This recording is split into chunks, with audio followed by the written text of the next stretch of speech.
Mystic vibration numerology పేర్ల విషయంలో ఎలా మార్పు వచ్చింది అబ్బాయిల పేర్ల విషయంలో అనేది చూస్తే కనుక ఒక జనరేషన్ మొత్తం కూడా మనకి సురేష్, రమేష్, ఆనంద్, సుబ్బారావు ఇలా ఉండేవండి.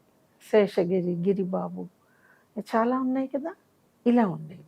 కొన్నాళ్ళ తర్వాత చిన్న పేర్లు పెట్టుకోవడం మొదలుపెట్టారు అబ్బాయిలకు కూడా.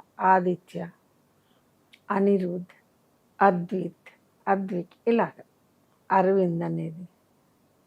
వీటన్నిటిలో కూడా ఎవర్ గ్రీన్గా ఉండే పేరు ఏమిటి అంటే శ్రీహర్ష ఒకటి, హర్షవర్ధన్ ఒకటి.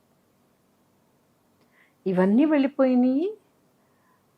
కొత్త ట్రెండ్, కొత్త సెట్ నేమ్స్ వచ్చేసరికి కొత్త పేర్లు క్రియేట్ చేయటంలో కష్టం లేదు, కానీ క్రియేట్ చేసిన ఆ పేర్లు ఎవరు పెట్టుకుంటున్నారో వాళ్ళకి ఖచ్చితంగా 80% 90% వాటికి అనుగుణంగా ఉండాలండి. ఒక్కొక్కసారి మనము జంట పదాల్లో ఇస్తాం. ఆ జంట పదాల్లో పేరును తయారు చేసేటప్పుడు రెండిట్లో ఏ పేరు పిలిచినా మరొక పేరు న్యూట్రల్ కాకుండా తయారు చేయాల్సినటువంటి బాధ్యత తయారు చేసే వ్యక్తి మీద మాత్రమే ఉంటుంది. అద్భుతంగా కుదురుతాయండి పేర్లు, మామూలుగా ఉంటుంది. లాస్ట్ ఇయర్ ఇచ్చిన పేర్లు నేను ఈ సంవత్సరం ఇవ్వను. ఈ సంవత్సరం ఇస్తున్న పేర్లు నెక్స్ట్ ఇయర్ రిపీట్ కావు. ఆ టైంకి ఆ పేర్లు అలా వచ్చేస్తూ ఉంటాయండి. చెయ్యగా ఎక్స్పీరియన్స్ అనండి, లేకపోతే మిస్టికల్ పవర్ అనండి, ఒక డేట్ ఆఫ్ బర్త్కి పేరును తయారు చేయాలి అని కూర్చుంటే వాటంతట అవి వచ్చేస్తూ ఉంటాయి. ఏది సెలెక్ట్ చేసుకోవాలి అనే దగ్గర మాత్రమే నేను యుద్ధం చేస్తాను. 24 hours పడుతుంది, ఒకసారి 48 hours పడుతుంది. యుద్ధం. ఇంకా ఒక పట్టాన ఆ డేట్ ఆఫ్ బర్త్కి ఇదే లెటర్ సరిపోతుంది. అన్ని రకాలుగా చూసుకోవాల్సి వస్తుంది. కాబట్టి ఇప్పుడు మనము కృష్ణ అనే పేరుని వాడుకోవాలి. యాజ్ ఇట్ ఈస్గా కృష్ణారావు అని కానీ కృష్ణయ్య అవి వాడటం లేదు ఇప్పుడు. అసలు ఈ కాలం పిల్లల్లో మీరు ఎవరికైనా కృష్ణారావు అనే పేరు చూసారా? ఇప్పుడు మనం ఏం చేయాలి? కృష్ణ కావాలి, పక్కన ఇంకోటి కావాలి. ఆ కృష్ణని తగ్గించకుండా, పక్కన ఉన్న పదం తన పేరు బలాన్ని తగ్గించుకోకుండా రెండిటిని ఇక్కడ చూడాలండి. వండర్ఫుల్ పేర్లు అయితే వస్తాయండి. ఆ కూర్పు కనుక వస్తే మనము కొన్ని మంచి పేర్లని వదిలేయాల్సిన అవసరం లేదు. ఇకపోతే దేవుడి పేర్లు పెట్టుకోవడానికి చాంతాడంత పెడతాం, ఒక్క పేరు పిలుము.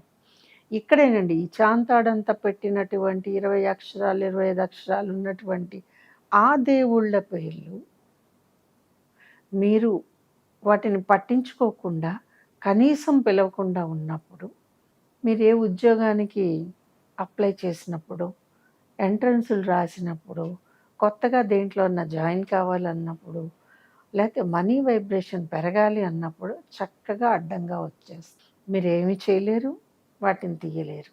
ఇంకా విచిత్రం ఏమిటంటే ప్రతి దేవుడి పేర్లోంచి మొట్టమొదటి అక్షరాన్ని తీసి, suppose Krishna K, Rama R, Anjaneya A, సాయిబాబాది ఉంటుంది ఎస్, సుబ్రహ్మణ్య స్వామి వీటన్నిటినీ తీసి A dot K dot S dot ఇలా అన్నీ అనమాట. గణపతి ఉంటే జీ డాట్ ఒక 9 అక్షరాలు చేస్తాయి. ఇప్పుడు మీ పేర్లో బలం ఏముంటుంది చెప్పండి? ఇక్కడ ఇలాంటివి కనుక చూసుకోకపోతే మన పేర్లో ఒక మూలకి వెళ్ళిపోయినటువంటి పేర్లు మనకెక్కడో ఒక చోట అడ్డమైతే పడతాయి. అందుకే పేరు సెలెక్షన్ ముందు డేట్ ఆఫ్ బర్త్కి ఏ అక్షరం కావాలి, అది అయిన తర్వాత కమింగ్ ఒక 25-30 ఏళ్లలో మనం ఇచ్చే పేరు బాగుండి తీరాలి. ఈ జాగ్రత్తలు తీసుకుంటేనే మీ పిల్లలకి మంచి పేర్లు రావడానికి అవకాశం ఉంటుంది. ఈ వీడియో మీకు నచ్చినట్లయితే షేర్ చేయండి, లైక్ చేయండి, మా ఛానల్ని సబ్స్క్రైబ్ చేయండి.